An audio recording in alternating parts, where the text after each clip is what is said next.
Je vous remercie. La parole est à Madame Karine Lebon pour le groupe de la Gauche démocrate et républicaine.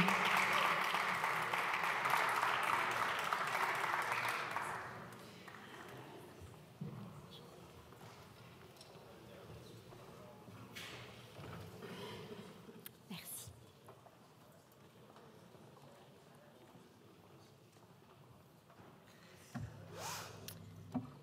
Madame la Présidente, Madame la Ministre, chers collègues, lorsque le camp gouvernemental, pourtant minoritaire, est prêt, seul contre tous, à s'élever contre l'intérêt général, le seul résultat possible est un affaiblissement de la confiance de nos concitoyens à l'égard de la politique. En 2023, notre vote a été interdit. En 2023, vous avez imposé, avec la plus grande brutalité, une réforme des retraites qui faisait pourtant l'unanimité contre elle. En 2023, la faiblesse de votre gouvernement vous a contraint à utiliser la force comme unique recours. À la majorité de l'Assemblée nationale, vous avez répondu 49-3.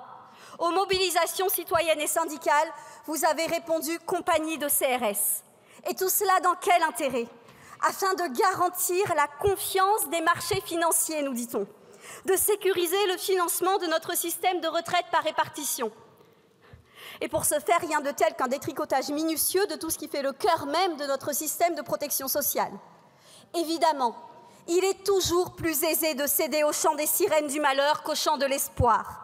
Il est plus aisé de mettre une si lourde responsabilité sur le dos des travailleuses et des travailleurs que sur ceux qui, grâce à vos dispositifs, échappent à la contribution collective. Prétendre que sans une cotisation supplémentaire de 2 ans, notre système de retraite s'écroulerait, c'est choisir le scénario le plus catastrophiste de tous ceux exposés par le Conseil d'orientation des retraites et le présenter comme seul scénario possible. Cela relève de la manipulation la plus décomplexée. Après avoir passé plus des 2/3 de leur vie à majoritairement servir les intérêts de quelqu'un d'autre, toutes ces femmes et tous ces hommes mériteraient de profiter de leur nouvelle jeunesse. Vous, au contraire, préférez les condamner.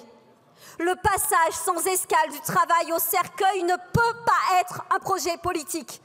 En faisant fi de la pénibilité, des réalités ultramarines, des carrières hachées et de toutes les inégalités qui touchent les femmes, vous faites le choix, avec constance, il faut l'admettre, de cibler une nouvelle fois votre meilleure proie, les plus défavorisés. Les territoires qui souffrent des montants de retraite les plus faibles sont les territoires ultramarins. Et pourtant, les territoires les plus impactés défavorablement par votre réforme des retraites sont aussi les territoires ultramarins. La Réunion est le département français après Mayotte dans lequel les pensions sont les plus basses, en moyenne 28% inférieures à celles de l'Hexagone, avec 37% de la population vivant sous le seuil de pauvreté et un chômage structurel qui s'élève à 18%, la moitié des retraités touchent aujourd'hui moins de 850 € bruts par mois.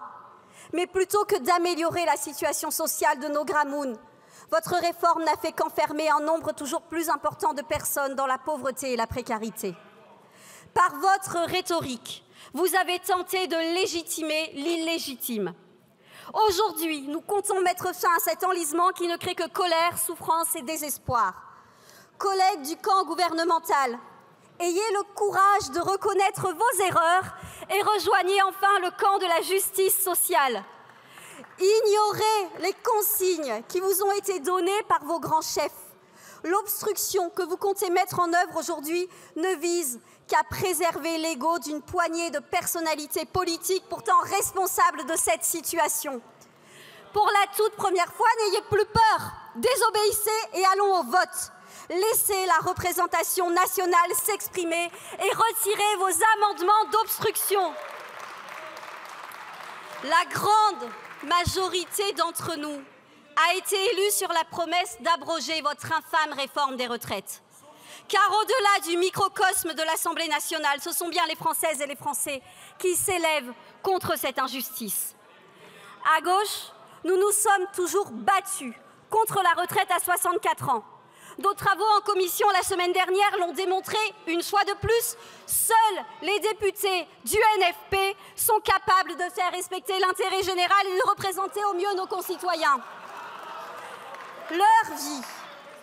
La vie de nos concitoyens n'est pas un jouet avec lequel vous pouvez vous amuser comme bon vous semble.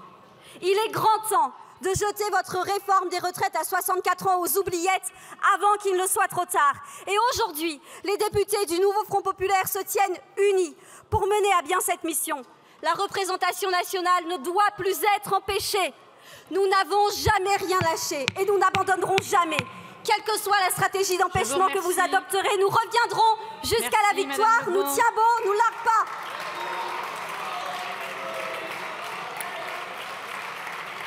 La parole est à monsieur